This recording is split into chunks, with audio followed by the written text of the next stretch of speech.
Hey everyone, my name is Zane. I'm the game programmer and Mischief Dev. Hello there, I'm Bobby. I'm the level designer, the 3D artist and animator of Mischief Dev. Today I'm going to be talking about some of the most popular questions guys you've asked on Steam, Twitch, YouTube and so on. I'm so glad to answer all of your questions, guys. Two things before we start. First, my voice may be a bit off. I'm getting over a cold, so please bear with me. And second, I want to say thanks to all of you who tried Chasmal Fear, who provided feedback, support. It means a lot to us. Let's dive right into it. How long are you planning the full game to be? And if there will be any other bosses beside the main stalker type we've seen in the demo? About the length of the game, I think each path may take around 3 hours and so. But bear in mind that each path has unique gameplay elements, so we're focusing a lot on replayability. So basically only one way will lead to like 3 hours gameplay time. So basically if you want to replay the game, you can play the game again and also take another like 3 hours and experience different stuff, find different things, maybe find different type of weapons, different type of events, different type of enemies and so on. Basically everything is different, so yeah, we're focusing a lot on replayability for Chasmal Fear. Will there be other enemies besides the ones in the demo? It's a very interesting question, and I'm pretty sure you already know the answer, and the answer is yes. And besides the humanoid monsters that you already see in the demo, there will be other monsters in the full game. Some of them humanoid, some of them won't be humanoid. As you saw in the demo, there were already two different types of monsters, actually three to be honest. So there's the zombie-like creature, there's the spitter, then there's the juggernaut, and we might consider the shark, the big shark, to be another type of enemy that is also in the game. So there will be a lot of other monsters in the full game, all of them having their own strengths, their own weaknesses, their own types of behaviors, the ways you can defeat them, and the ways you can approach them in a way. I don't want to spoil anything, so the way you can approach them. So yeah, there will be a lot of other monsters that you will see in the full game. Can you put inverted mouse in options? Yeah guys, so this was one of the most asked questions. Yes, of course, we'll put inverted mouse in the options. Yeah, that's pretty much it. Is there a possibility to put an option to turn off the bodycam fisheye effect? Yeah, we were thinking a lot about it since this is the bodycam game. The main focus of the game was to be bodycam, of course. But this was also asked by a lot of people, so I think we're gonna allow it. I'm not gonna say 100% on this, but I think it will be in options, so you can, if you have problem with the bodycam effect, so you can turn it off and just play like a normal game and enjoy. Will there be manual or autosaves in the full game, or will there be like what Resident Evil has as a save, where there's a save rooms with something like a typewriter to save it? Actually, this is one of the best questions we've received, and to be honest, we talked about this the day before you guys started sending those questions. So it's a very good question because we already discussed it with Zane, and the interesting thing is we had a lot of back and forths, like discussing this one, where it should be like checkpoints or maybe a save game in the pause menu and the main menu. And in the end, we both agreed that the best approach will be to be like Resident Evil, having an object that you can click on and it will save the game. We feel that it's more immersive that way, and it'll be even more challenging, like asking the player to find that particular object in this area so they can save it. So yeah, the save system will work that way, like Resident Evil, and I hope you will guys like it, and I hope you feel the same way about it like we do. You mentioned player choices on your Steam page. How will they affect playthrough? So basically in a demo we had only one player choice that actually affects the game. Player choices are written down as a key feature of Chasmal Fear, and that's true. And it wasn't it had an impact, but it was not like of big scale. We want to have player choices that will impact the game even more. So basically, each path will have like just like we have right now, like maybe a different weapon, different enemies. So basically, if you choose the other option, you won't ever see in the game the enemies that you would encounter on the other path. There will be like a lot of them throughout the game, and they will provide a lot of replayability. Some events, some special events that will happen in one path will not happen in the other path.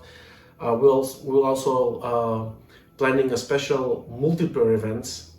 So basically, those will only happen if you are playing multiplayer. Multiplayer choices are a bit different than the single player ones, in a way that, for example, you might choose one path and the player, the friend who's playing with you, he chooses another path, and suddenly it might happen that the game itself might block you two and separate you guys on two different paths. You will come back eventually together, but you will be separated and you will be left on your own in a particular area. So we think this way it'll be way more scarier than just like blasting through together. So yeah, I think that choices will add a lot to the replayability of Chasmal Fear, and we'll also showcase as we go and work on the full game. We'll showcase small examples of what we mean with this.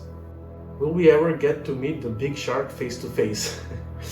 Yeah, this is a good question. We've heard it a lot. Yeah, basically, I don't want to give a lot of spoilers, but I will just say yes. Let's just stay at that. Let's just say that you're gonna meet and you're gonna have some interactions with it. Will there be any other weapons besides the assault rifle, shotgun, pistol, and knife? So we are working on this. We want to provide, of course, different experiences, not just with the enemy, but also with the weapons. We're thinking there will be definitely new weapons, but we don't want to overwhelm the game with too much weapons and too much effects on the screen and all this stuff. So basically, to answer the question, yes, there will be, but I can't guarantee and say like this much, like let's say 10 more weapons and stuff like that. We are still working on that. Will there be boss fights? So we actually discussed this question with Zane already. It was discussed in the very beginning when we were conceptualizing the game itself, and we thought it will be a great idea to have boss fights. And yeah, we talked with him about this, and definitely there will be boss fights. There will be different types of bosses, each of them with their own unique abilities, unique strategies, strengths and weaknesses, and players will have to learn and adapt those strategies in order to defeat a particular boss. So yeah, there will be several boss fights throughout the full game. Will there be any level-based gameplay, or will it all be seamless? Well, basically only the beginning, when you click new game, when you start the game, basically that's the only time where we're planning to have a loading screen.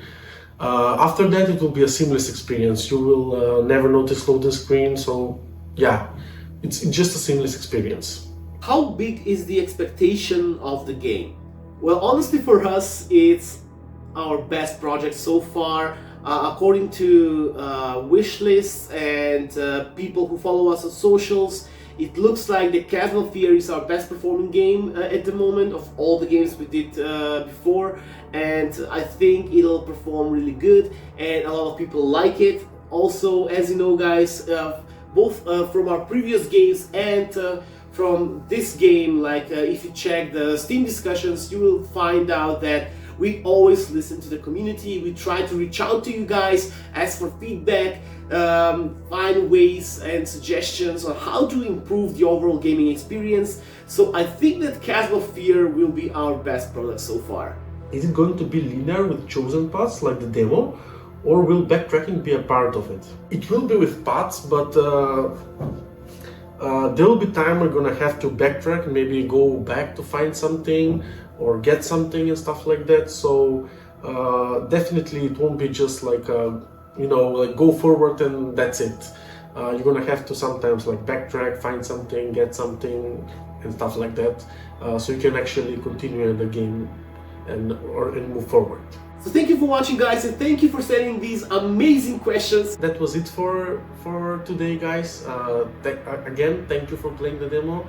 Thank you for providing great feedback. I hope you enjoyed it. Also, if you haven't wishlisted, you can wishlist it on Steam. That means a lot to us and it helps us as developers. If you got any other questions or if you wanna just follow the progress of the full game, make sure to give us a follow on any social you like. However, we are most active on Twitter, so check Mischief Death on Twitter and give us a follow. We share daily content like screenshots, wallpapers, behind the scenes, devlogs, blogs, GIFs, and trailers there. So give us a follow on Twitter and wishlist Chasmal Fear on Steam and help us support us with the algorithm. So yeah, thank you and see you soon, guys.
Codename Surge, this is Apex Horizon HQ. We read you loud and clear. Over. This is Apex Horizon HQ. We're reading that pre-combat checks are complete. Helmet cam is operational, submersible mode is ready, AR device is active, all systems look to be nominal. We are ready to launch.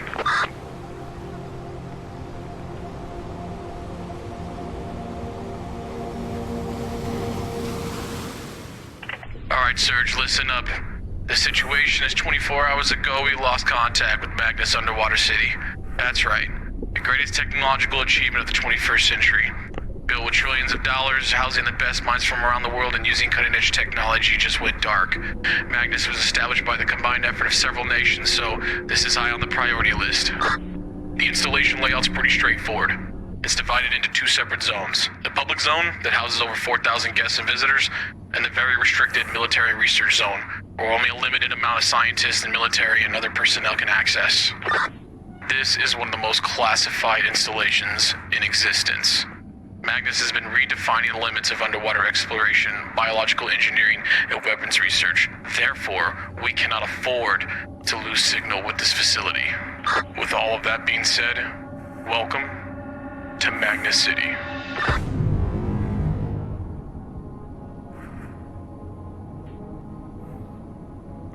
Your primary objective is going to be to locate Dr. Albert Weir. He's the chief scientist in charge of all the research. You're going to need to retrieve him, restore the power, and report with a sit rep to us as soon as possible. And one last thing. Be careful. And good luck. Codename Surge.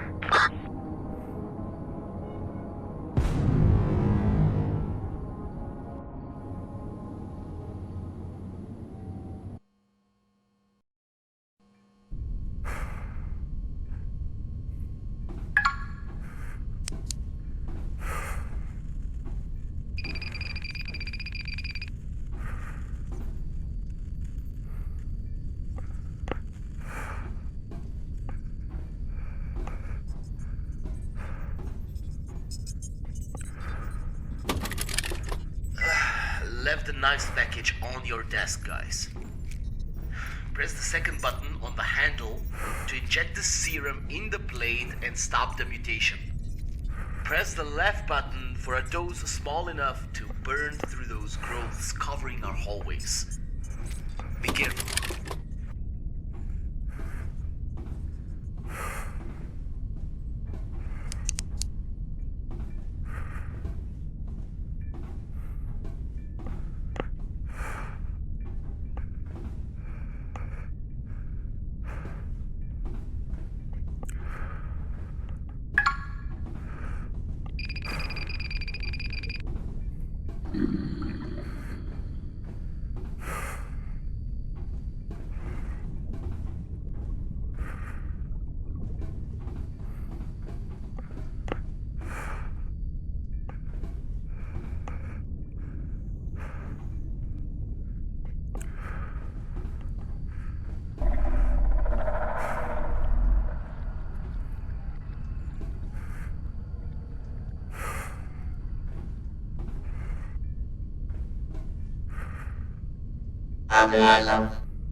Access granted.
Access granted.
Access granted.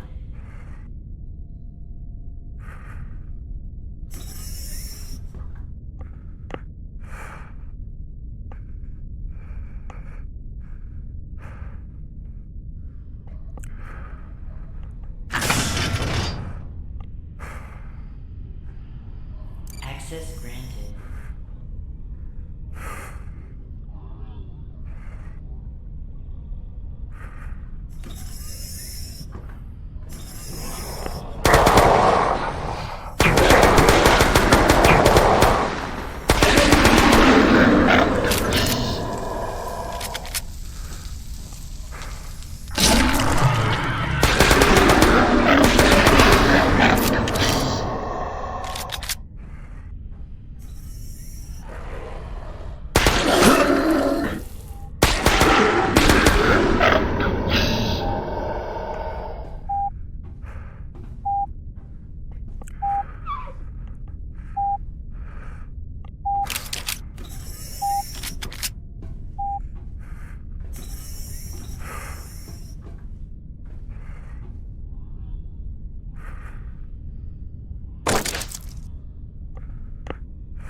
Codename Surge. This is Apex Horizon HQ. We read you loud and clear. Over. This is Apex Horizon HQ. We're reading that pre-combat checks are complete. Helmet cam is operational. Submersible mode is ready. AR device is active. All systems look to be nominal. We are ready to launch.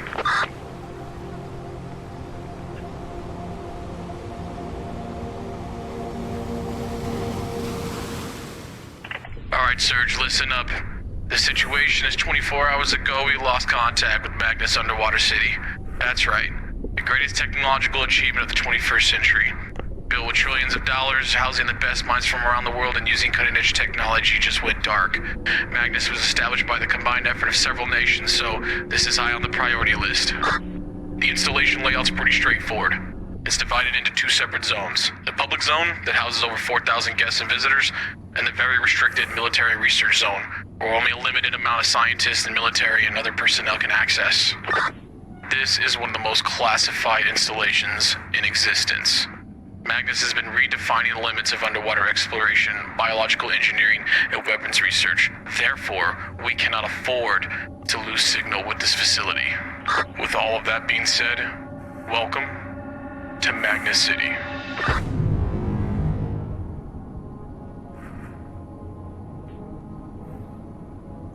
Your primary objective is going to be to locate Dr. Albert Weir.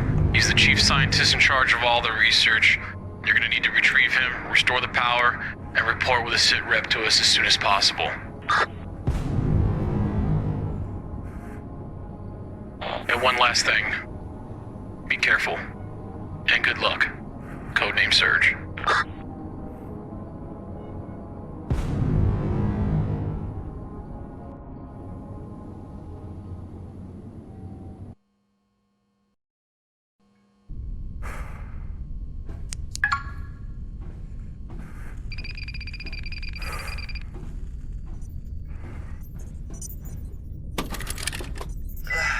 Left the knives package on your desk, guys. Press the second button on the handle to inject the serum in the blade and stop the mutation. Press the left button for a dose small enough to burn through those growths covering our hallways. If you run out of serum, you'll have to find more before any other being starts mutating.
Access granted.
Oh!